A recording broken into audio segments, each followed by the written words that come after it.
कक्षा 12वीं भौतिकी अध्याय पहला विद्युत आवेश एवं क्षेत्र। और आज हम देखेंगे गाउस के नियम से कूलाम के नियम की व्युत्पत्ति। और परीक्षा की दृष्टि से बहुत ही इम्पोर्टेंट है और बहुत इजी भी है। इसलिए इजी है क्योंकि इससे पहले हम गाउस का नियम भी पढ़ चुके हैं और कूलाम का नियम भी। गाउस का नियम क्या कहता है? किसी बंद पृष्ठ से गुजरने वाला संपूर्ण विद्युत फ्लक्स उस बंद पृष्ठ के अंदर में उपस्थित कुल आवेश का 1/ε0 गुना होता है। ये तो हो गया गाउस का प्रमेय। कूलाम का नियम भी हम पढ़े हैं। किन्हीं दो बिंदु आवेशों के बीच लगने वाला बल उन आवेशों के परिमाणों के गुणनफल के समानुपाती और बीच की दूरी के वर्ग के व्युत्क्रमानुपाती होता है। इसको हम कहते हैं स्थिर विद्युत संबंधी कूलाम का नियम। तो आज हमको गाउस के नियम से कूलाम के नियम की व्युत्पत्ति करनी है। अब ये जो गाउस का नियम है ये किसके लिए लागू होता है? किसी बंद पृष्ठ के लिए। जैसे मान लीजिए ये कोई बंद पृष्ठ है। इस बंद पृष्ठ से गुजरने वाला संपूर्ण विद्युत फ्लक्स फाई ई इस बंद पृष्ठ के अंदर में उपस्थित कुल आवेश Q का 1/ε0 गुना होता है। मतलब गाउस प्रमेय के लिए क्या क्या चाहिए? तो बंद पृष्ठ चाहिए और उसके अंदर में उपस्थित कोई आवेश। तो सबसे पहले हम आवेश ले लेते हैं। माना कि बिंदु O पर +Q आवेश है और इससे R दूरी पर कोई बिंदु है P। अब ये जो गाउस का नियम है वो बंद पृष्ठ के लिए लागू होता है और अभी यहां पर कोई बंद पृष्ठ नहीं है। और गाउस के जो अनुप्रयोग पढ़ रहे थे वहां पर हम देखे हैं कि बंद पृष्ठ के लिए हम बेलन की कल्पना करते हैं। तो यहां पर हम कल्पना करेंगे एक गोले की। O केंद्र और R त्रिज्या का एक गोला है। क्यों कल्पना कर रहे हैं इसको समझना है, क्योंकि गाउस प्रमेय के लिए जरूरी है बंद पृष्ठ। तो बंद पृष्ठ प्राप्त करने के लिए हम क्या कल्पना किए कि माना कि O केंद्र और R त्रिज्या का एक गोला है। इस गोले का जो पृष्ठ है वो गासीय पृष्ठ की तरह कार्य करेगा और इस पृष्ठ के प्रत्येक बिंदु पर विद्युत क्षेत्र की तीव्रता एक समान होगी। और अगर हम उसकी दिशा की बात करें तो विद्युत क्षेत्र की जो दिशा है वो इस पृष्ठ के लंबवत बाहर की ओर होगा। ये विद्युत क्षेत्र की जो तीव्रता है वो इस पृष्ठ के लंबवत बाहर की ओर होगा। माना कि बिंदु O पर +Q आवेश स्थित है। माना कि बिंदु O पर +Q आवेश स्थित है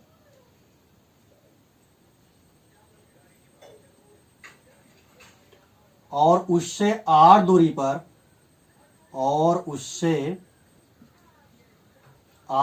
पर बिंदु P है। O केंद्र तथा R त्रिज्या की एक गोले की कल्पना करते हैं। O केंद्र तथा R त्रिज्या के एक गोले की कल्पना करते हैं। R त्रिज्या के एक गोले की कल्पना करते हैं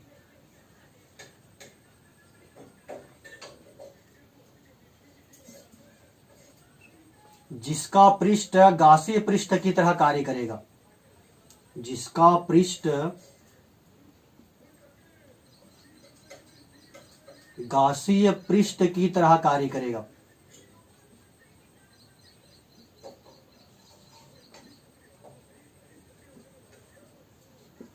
और इस पृष्ठ के प्रत्येक बिंदु पर विद्युत क्षेत्र की तीव्रता एक समान होगी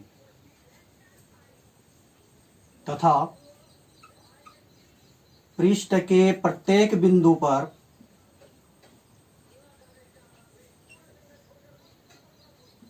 विद्युत क्षेत्र की तीव्रता एक समान होगी।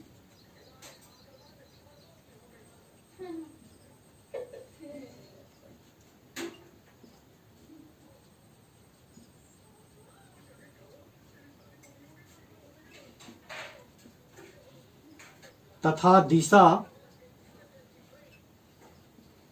पृष्ठ के लंबवत बाहर की ओर होगा। पृष्ठ के लंबवत बाहर की ओर होगा।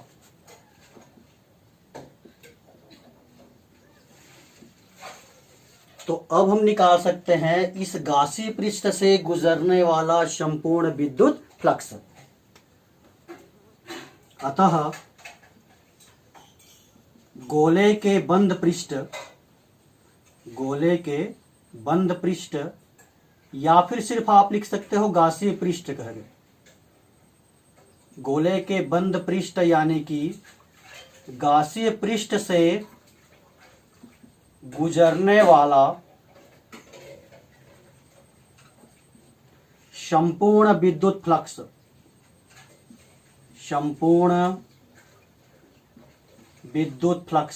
और विद्युत फ्लक्स कैसे निकालते हैं अब तो याद हो गया होगा, कई बार निकाल चुके हैं। विद्युत फ्लक्स फाई ई इक्वल हो जाएगा पृष्ठीय समाकलन वेक्टर ई वेक्टर डीएस। ये डीएस क्या है? ये बिंदु P पर लिया गया एक अल्प बंद पृष्ठ है ds, और अभिलंब ds की बात करेंगे तो उसकी जो दिशा होगी वो विद्युत क्षेत्र के दिशा में ही होगी। तो इसको अगर हम आगे हल करें तो इसको लिखेंगे E ds cos थीटा। ये थीटा क्या होता है? थीटा जो है E और ds के बीच का कोण होता है। तो देखो दोनों समांतर है, विद्युत क्षेत्र की दिशा और ds की दिशा एक ही दिशा है, इसका मतलब इनके बीच का जो कोण होगा वो थीटा बराबर हो जाएगा 0, और थीटा बराबर 0 है तो cos थीटा बराबर cos 0, और cos 0 का मान होता है 1। तो इसको अब हम लिख सकते हैं पृष्ठीय समाकलन E ds, आगे ये हो जाएगा E पृष्ठीय समाकलन ds। अब ये ds को जोड़ोगे तो ये बन जाएगा गोले का पृष्ठ या फिर गोले का संपूर्ण पृष्ठ। गोले का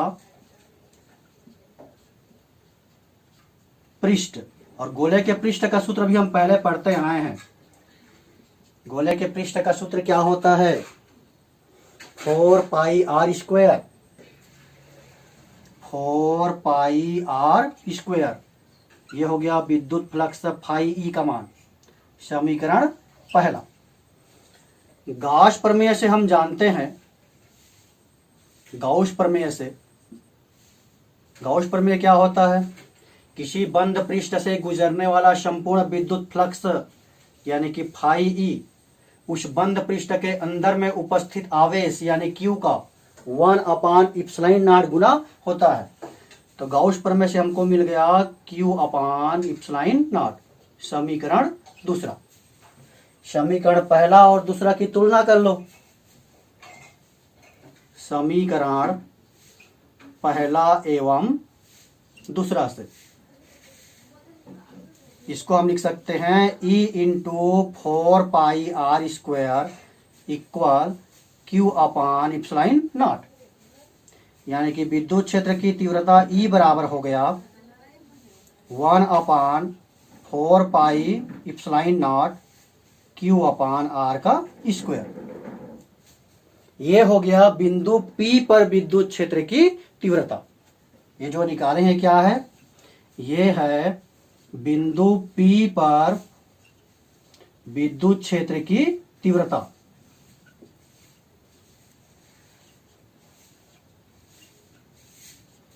हमको निकालना है कूलाम का नियम, और कूलाम का नियम क्या होता है? किन्हीं दो आवेशों के बीच लगने वाला बल, और अभी हमारे पास केवल एक ही आवेश है, इसका मतलब हमको दूसरा आवेश भी लेना पड़ेगा।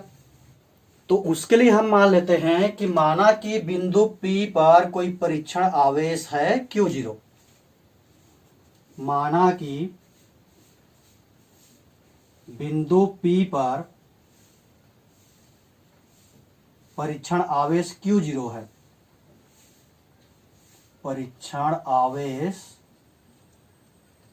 Q0 है तो प्लस Q के कारण Q0 पर लगने वाला बल अतः प्लस क्यू आवेश के कारण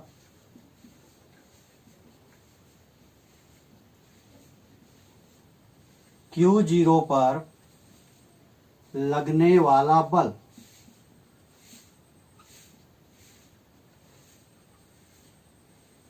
F बराबर, अब बल कितना होगा, तो बिंदु P पर विद्युत क्षेत्र की तीव्रता E है और बिंदु P पर हम आवेश रखे हैं Q0, यानी कि बल हो जाएगा Q0 into E।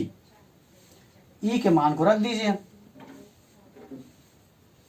Q0 E का मान हम पहले ही निकाल चुके हैं, 1/4 pi epsilon not Q upon R का स्क्वायर, यानी कि लगने वाला बल F बराबर हो गया 1/4 pi epsilon not Q into Q0 upon R का स्क्वायर।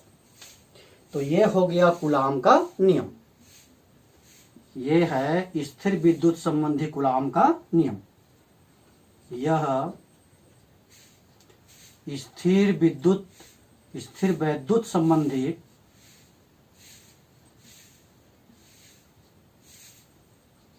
कूलाम का नियम है।